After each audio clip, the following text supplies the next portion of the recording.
Bonjour chers frères et sœurs, nous voici encore réunis. Nous allons passer un temps ensemble dans la parole de Dieu. Et puis notre désir, c'est d'examiner, d'apprendre de lui, n'est-ce pas, à mieux le connaître et pour être en mesure de mieux le servir et de demeurer ferme dans la foi jusqu'à la fin.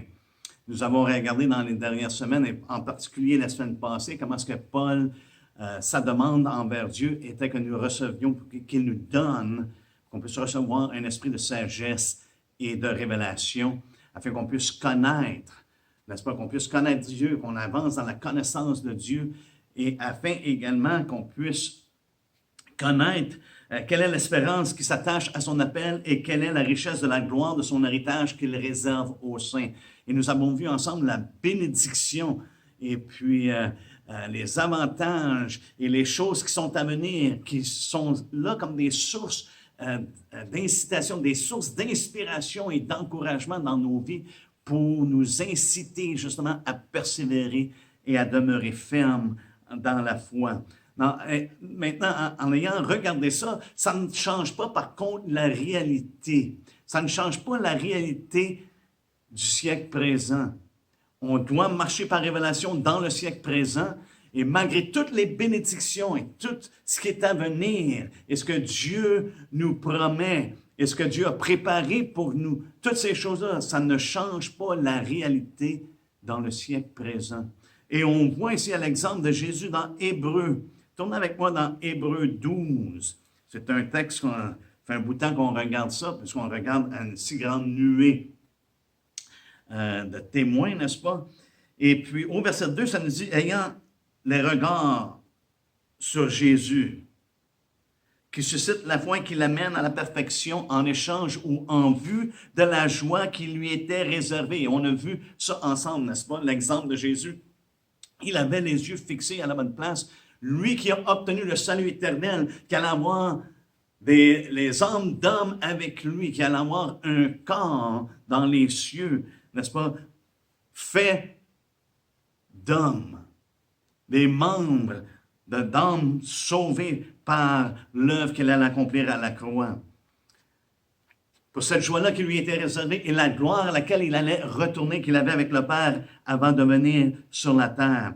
Pour cette joie-là, en vue de cette joie qui lui était réservée, il a souffert la croix, méprisé l'ignominie et s'est assis à la droite du trône de Dieu, considéré au verset 3, en effet, celui qui a supporté contre sa personne une telle opposition de la part des pécheurs. On voit ici que malgré qu'il avait les yeux sur ce qui était à venir, la joie qui lui était réservée, on voit que ça ne l'a pas épargné des choses dans le siècle présent, dans son temps, n'est-ce pas? Ça n'a pas changé la réalité qu'il a souffert la croix. Et pour nous, c'est la même chose. Ça ne change pas la réalité qu'on va souffrir dans la vie. Christ a souffert la croix. Il nous demande, il nous dit de prendre notre croix et de le suivre. Donc, nous allons souffrir la croix. La croix est un instrument de souffrance et de mort. Et c'est des choses dans le siècle présent que nous allons vivre.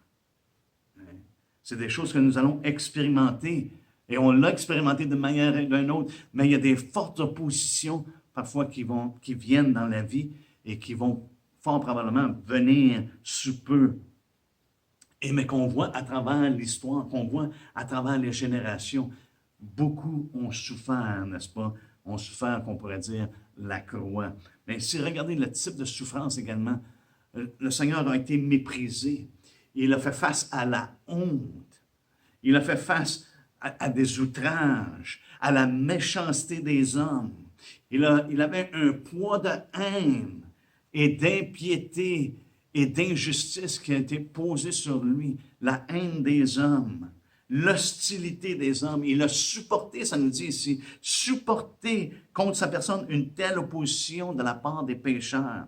Cette hostilité-là des hommes envers lui. Et le terme ici utilisé pour opposition, c'est un terme qui fait référence à la rébellion ou à la révolte des hommes. C'est ce qu'il a supporté, c'est ce qu'il a enduré. Et souvent, c'est ce qu'on va avoir enduré. Pourquoi? Parce qu'il y a un esprit qui est à l'œuvre dans les fils de la rébellion de nos jours, dans le monde dans lequel nous vivons. Et donc, nous allons avoir par moments ce même style d'hostilité envers nous. Et Christ les gens le contredissaient continuellement parce qu'il enseignait les voies de Dieu versus ce que le monde vivait, les voies des hommes, les voies de ce monde, n'est-ce pas? Donc, il a expérimenté le rejet des hommes. Et les hommes l'ont rejeté, vous savez pourquoi? Parce qu'ils ne voulaient pas qu'il règne sur lui. Et Jésus nous a donné une parabole par rapport à ça dans Luc 19. Si vous voulez tourner avec moi dans Luc 19. Luc 19. Et c'est la parabole des 10 mines. Et la raison pour laquelle il donne la parabole des 10 mines, on le voit au verset 11, ça nous dit parce que les gens croyaient qu'à l'instant, le royaume de Dieu allait paraître. Et Jésus leur dit non, ce n'est pas l'instant. Il va aller, il donne l'exemple d'un homme de haute naissance qui va se faire investir de l'autorité royale au verset 12. Après ça, il donne des mines à ses serviteurs. Il leur dit d'aller les faire valoir. Mais au verset 14, ça nous dit, mais ses concitoyens le haïssaient et ils envoyèrent une ambassade après lui pour dire, nous ne voulons pas que cet homme règne sur nous. Et il fait référence, c'est ce qui allait se passer après son départ. Que les hommes ne voulaient pas, mais même pendant qu'il était ici, c'est ça qui l'a emmené à la croix, parce que les hommes n'ont pas voulu qu'il règne sur lui. Et puis, on voit dans la parabole, lorsqu'il donne, il donne les récompenses à ceux qui l'ont bien servi, il châtie, il juge ceux qui ne l'ont pas bien sorti, le serviteur méchant qui était inutile. Il lui a dit d'ôter la mine. Et puis après ça, ça nous dit au verset 27, lorsqu'il parle des concitoyens, il dit, au reste, emmenez ici mes ennemis. Vous voyez l'hostilité qui était envers lui parce qu'il ne voulait pas qu'il règne sur eux. Et ici, le Seigneur juge cette hostilité-là envers les hommes qui n'ont pas voulu que je règne sur eux et tuez-les en ma présence. Il va y avoir un jugement à cause que les hommes refusent que Christ règne sur eux. Et savez-vous quoi? Nous prêchons l'Évangile, mais c'est l'Évangile que Christ règne dans nos cœurs.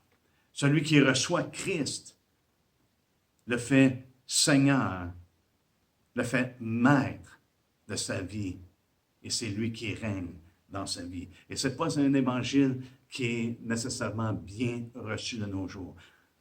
On peut donner un évangile qui va tout donner aux hommes et puis que Dieu est à quatre pattes pratiquement pour accomplir les désirs des hommes. Mais ce n'est pas l'évangile que l'on voit dans la parole de Dieu. Il nous a donné une si grande faveur. Il nous a rachetés. Il nous a adoptés dans sa famille. Ça, c'est l'évangile que l'on doit prêcher. Mais c'est un évangile où il est Seigneur, Seigneur de nos vies. Dans la parole de Dieu, nous sommes mis en garde, n'est-ce pas, de la part du Seigneur. Premièrement, regardons ce que le Seigneur lui-même nous dit dans Jean 16. Jean 16,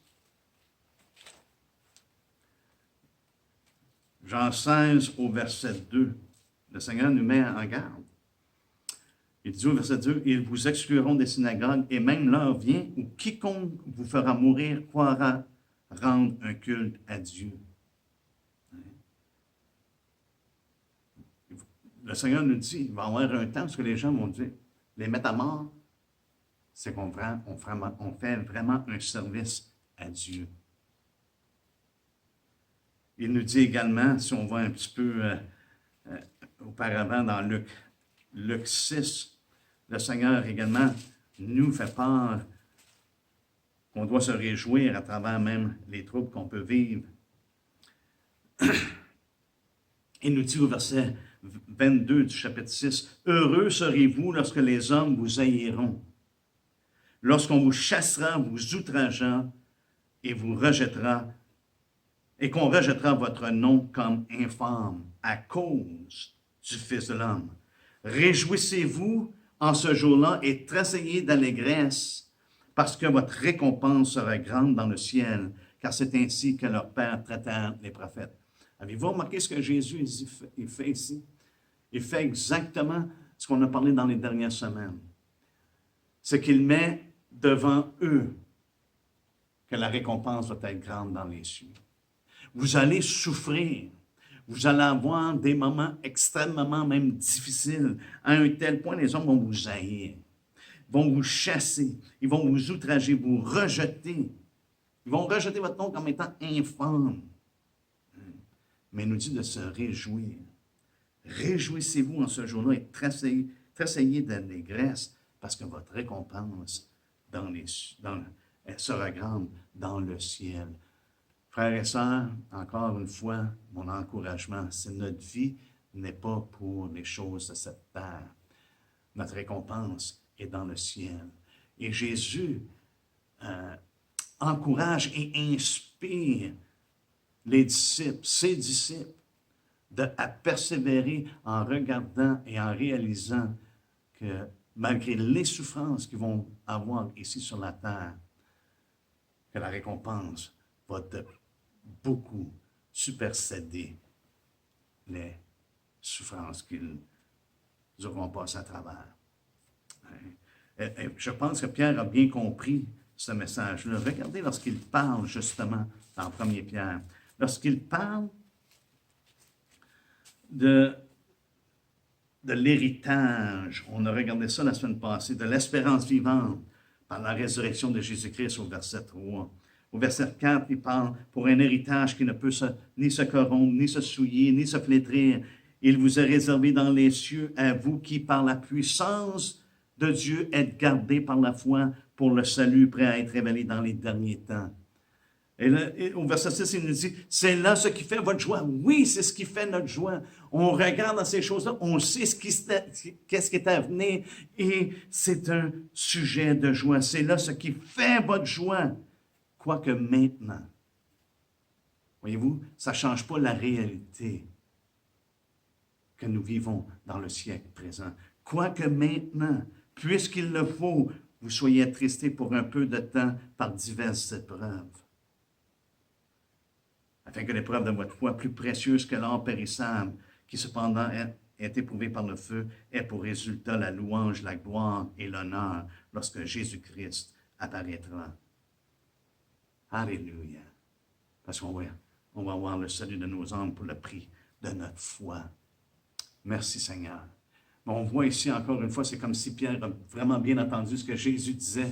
Hey, vous allez être outragés, vous allez être rejetés, vous allez être méprisés, et ces choses-là vont arriver. Mais soyez dans l'allégresse. Pourquoi? Parce que votre récompense sera grande dans le ciel. Et ici, Pierre dit la même chose aux disciples. Il dit, hey, il y a quelque chose de réservé dans le ciel pour nous autres qui est tellement mieux que ce que ce monde a à offrir. Nous avons une espérance vivante, nous avons un héritage qui nous est réservé dans le ciel. On va avoir le salut de nos âmes. Et c'est ce qui fait notre joie. Quoique maintenant, nous pouvons passer à travers des moments difficiles. Quoique maintenant, nous pouvons souffrir. Et nous allons souffrir la croix. Parce que, comme j'ai mentionné, la croix est un instrument de souffrance et de mort. Et c'est ce que la croix représente. Mais le Seigneur nous a mis en garde de ces choses-là. Et puis, nous devons les considérer, n'est-ce pas? Et nous devons considérer les modèles qui ont marché avant nous, les modèles d'encourageants que nous avons dans les Écritures. Et lorsque le Seigneur parle lorsque le Seigneur, justement, nous donne cet exemple-là, comment est-ce qu'il a enduré, comment est-ce qu'il a persévéré, supporté ces choses-là. Au verset 3, ça nous dit d'Hébreux 12, Ça nous dit considérer. Donc, il faut s'arrêter, il faut réfléchir, il faut tenir compte de ce qui est dit. Regardez aux exemples que nous avons, les modèles d'encouragement que nous avons. Et savez-vous quoi? Dans les derniers mois, on a eu beaucoup de temps pour considérer, n'est-ce pas? On a eu le temps en masse avec le confinement. Ça nous a mis dans un temps de solitude, là où on pouvait prendre beaucoup de temps pour considérer. Et je crois qu'il est nécessaire que nous considérions ceux qui ont marché avant nous. Et le but de considérer ces choses-là, regardez ce qu'il dit, de considérer celui qui a supporté contre sa personne une telle opposition de la part des pécheurs, afin, le but, c'est de ne pas se lasser, afin que vous ne vous lassiez point l'âme découragée. Il y a cette tendance-là, lorsqu'on passe à travers des situations difficiles, de se lasser, de se décourager, de baisser les bras. Hein? Et le terme qui est utilisé pour justement lancer, ne pas vous lassiez, de ne pas se lancer, c'est un terme qui est utilisé comme quelqu'un qui est malade. Dans le grec, ça a cette connotation-là. Quelqu'un qui devient quasiment non fonctionnel, à un tel point qu'il ne fonctionne plus. Il est tellement lassé qu'il baisse les bras et il n'avance plus. Jésus nous a également donné une parabole dans Luc 18, n'est-ce pas, concernant la prière, afin qu'on ne se relâche pas, qu'il faut toujours prier. C'est la tendance, lorsque les choses vont mal ou que c'est difficile de se relâcher, de se lasser. Et c'est intéressant que dans Luc 18, justement, à la fin de cette parabole-là qu'il donne, il dit, lorsque le Fils de l'homme viendra, trouvera-t-il la foi? À un point de se lasser, de se décourager, que le Fils de l'homme, et Jésus dit, est-ce que le Fils de l'homme va trouver la foi? C'est des choses qui peuvent peut-être très intenses et nous devons faire extrêmement attention pour ne pas se décourager malgré les choses qui peuvent nous arriver. Et c'est pour ça, lorsqu'une personne est découragée, savez-vous quoi? Ça nous amène à nous relâcher. Lorsqu'une personne est découragée, ça affaiblit, n'est-ce pas, la personne. Et il est vrai que si, et regardez ce que Paul nous dit dans 1 Corinthiens 15. Je pense que c'est un passage qui est extrêmement important pour nous aider. 1 Corinthiens 15. Paul nous dit, si c'est dans cette vie, au verset 19, seulement que nous espérons en Christ, nous sommes les plus malheureux, les plus pitoyables, les plus misérables de tous les hommes.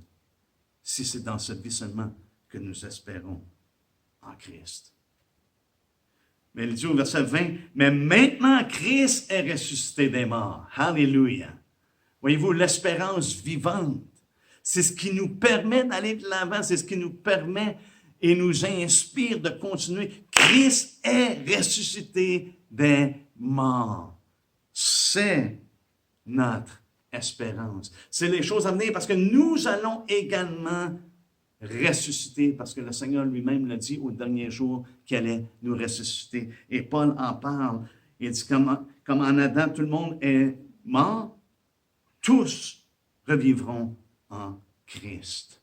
Alléluia. Nous avons cette espérance-là et ce qui fait en sorte que nous pouvons, pour la joie qui nous est réservée, ce qu'on voit en avant de nous, on peut continuer d'aller de l'avant et de persévérer et d'endurer les choses à travers lesquelles on passe et les choses à travers lesquelles nous passons. Parce que jusqu'à temps que le Seigneur revienne ou jusqu'à temps qu'il nous prenne pour aller avec lui, nous allons vivre des situations qui vont être difficiles. Regardez ce que Paul dit un petit peu plus loin dans le même passage, au verset 32. « Si c'est dans des vues humaines que j'ai combattu contre les bêtes à Éphèse, quel avantage m'en revient-il si les morts ne ressuscitent pas? » Il n'y a pas de récompense. On est tous fait de manger, de boire, parce que demain, on va mourir. On va pourrir comme les autres en terre, c'est tout, ça finit là. Non, il y a cette espérance, cette attente que nous avons de la résurrection et de tout ce que Dieu a promis, n'est-ce pas? Dans Hébreux 11, on a vu ensemble qu'il y en a beaucoup qui ont reçu des promesses. Ils sont morts, mais ils n'ont jamais obtenu les promesses, mais ils les ont vues de loin. Dans Hébreux 11, au verset 13. Voyez-vous, Paul donne un exemple que vous et moi, on ne court pas comme ceux qui combattent dans le monde, dans les choses vaines de ce monde, qui ont une espérance qui est simplement de ce monde. Et ça nous dit au verset 24, ne savez-vous pas, du chapitre 9 de 1 Corinthiens, 1 Corinthiens 9, 24, ne savez-vous pas que ceux qui courent dans le stade courent tous, mais qu'un seul remporte le prix? Courez de manière à le remporter. Tous ceux qui combattent s'imposent toute espèce d'abstinence.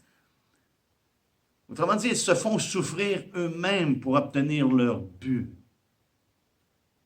Et ils le font pour obtenir une couronne corruptible. Mais nous le faisons. Mais nous, faisons-le plutôt pour une couronne incorruptible. Alléluia. Encore là, on voit comme Paul met devant les disciples, devant les chrétiens, « Hey, nous avons une couronne incorruptible. » Et Pierre prend la même métaphore et il dit, c'est une couronne incorruptible de la gloire. De la gloire qui est à venir. Et il met ça devant eux. Lorsqu'on a vraiment les yeux fixés sur le dessein éternel de Dieu, ce que Dieu a préparé, savez-vous quoi? On peut tenir ferme et aller de l'avant et de continuer et de persévérer dans le monde dans lequel nous sommes. Donc, il est important de regarder, et c'était le but de cette étude-là, c'est une si grande nuée de témoins, c'est le but de regarder à ceux qui ont marché avant nous, aux témoins que nous avons dans les Écritures, les nombreux témoins, de regarder à Jésus et de regarder également à ce qui est à venir. Regardez à la rémunération, regardez à la récompense pour nous inciter, pour nous inspirer, pour nous encourager d'aller de l'avant. Parce que des occasions d'être découragés, frères et sœurs, il y en a toujours. Il y en a toujours. Dans 2 Corinthiens 4, Paul nous dit, au verset 16, c'est pourquoi nous ne perdons pas courage. Pourquoi Paul ne perd pas courage? Il dit qu'il vivait la mort de Christ à tous les jours. La mort de Christ était manifestée dans son corps lorsqu'on lit à partir du verset 7 de 2 Corinthiens 4. Hein? Que vraiment, il était livré à la mort continuellement. Hein? Mais il dit ici, c'est pourquoi nous ne perdons pas courage. Et même si notre âme extérieure se détruit, notre âme intérieure se renouvelle de jour en jour. Car nos légères afflictions du moment présent produisent pour nous, au-delà de toute mesure, un poids éternel de gloire. Voyez-vous ce que Paul a les yeux? Il a les yeux sur Christ, ayant le regard sur Jésus. Et tout ce que Jésus a révélé, tout ce que Jésus nous a fait connaître. Mais il dit, il y a un poids éternel de gloire.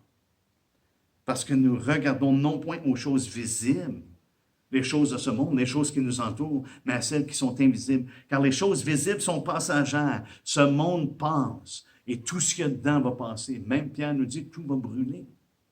Ça a été réservé pour le feu, n'est-ce pas? Et les invisibles sont éternels. Et regardez ce que Paul nous dit. Nous savons en effet, quelle assurance, que si cette tente où nous habitons sur la terre est détruite, et ça c'est l'opposition, c'est les épreuves, les difficultés, c'est les forces qui peuvent venir contre nous à un tel point de détruire même peut-être notre habitation ici sur la terre. Nous avons dans le ciel un édifice qui est l'ouvrage de Dieu, une demeure éternelle qui n'a pas été faite de main d'homme. Aussi gémissons-nous dans cette tente, désirant revêtir notre domicile céleste, si du moins nous sommes trouvés vêtus et non pas nus.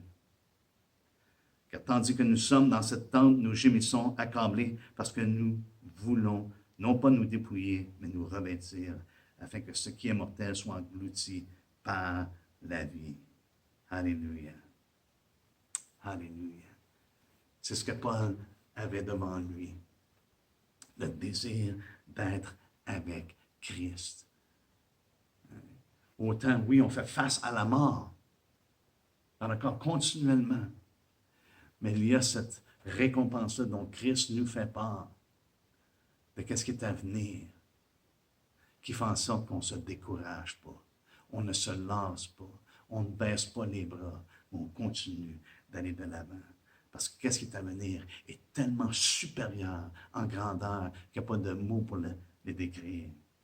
Paul ici nous donne, il dit, au-delà de toute mesure, un poids éternel de gloire. Alléluia. C'est comment ce qui définit ce qui est à venir. Et c'est pour ça, comme on a vu la semaine passée, on peut retourner dans Romains 8. Romains 8, lorsque Paul dit, j'estime, au verset 18, j'estime que les souffrances du temps présent, les souffrances qu'on peut passer à travers dans le siècle présent, dans le temps présent, ne sauraient être comparées. On ne peut pas comparer ce qui est à venir avec ce qu'on vit en ce moment, ou qu'est-ce qu'on peut subir dans ce monde, dans cette vie présente. Ne saurait être comparé à la gloire à venir qui sera révélée pour nous. Alléluia. On a hâte, n'est-ce pas? On a hâte et on désire hâter la venue du Seigneur. Et il n'y a rien qui peut nous comparer à ça. Et c'est pour ça que plus tard, il nous dit, qu'est-ce qui va nous séparer de l'amour de Dieu? Absolument rien. Il n'y a rien, aucune chose à laquelle nous faisons face dans ce monde qui peut nous séparer de l'amour de Dieu. Et cet amour-là, frères et sœurs, a fait en sorte de nous préparer quelque chose qui est au-delà de notre imagination, au-delà de ce qu'on peut penser et imaginer. Et lorsqu'on regarde dans Hébreux 12, encore une fois, lorsqu'il nous dit de ne pas se lasser, l'âme découragée, une autre chose qui nous rappelle, c'est que nous devons continuer à lutter contre le péché. Ici, au verset 4, il nous dit, « Vous n'avez pas encore résisté jusqu'au sang en luttant contre le péché. » Mais ici, il fait allusion qu'on est dans une lutte. Et notre lutte est contre le péché. Et il se peut qu'on ait à résister jusqu'au sang. Comme on le voit dans l'Apocalypse, n'est-ce pas? Apocalypse 12, où ce que les saints, Jean fait référence, qu'ils ont vaincu, au verset 11, chapitre 12 d'Apocalypse, ils l'ont vaincu à cause du sang de l'agneau et à cause de la parole de leur témoignage, et ils n'ont pas aimé leur vie jusqu'à craindre la mort.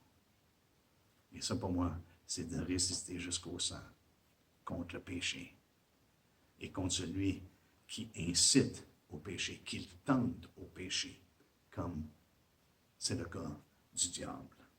Alléluia. Donc, on veut marcher par révélation dans le siècle présent.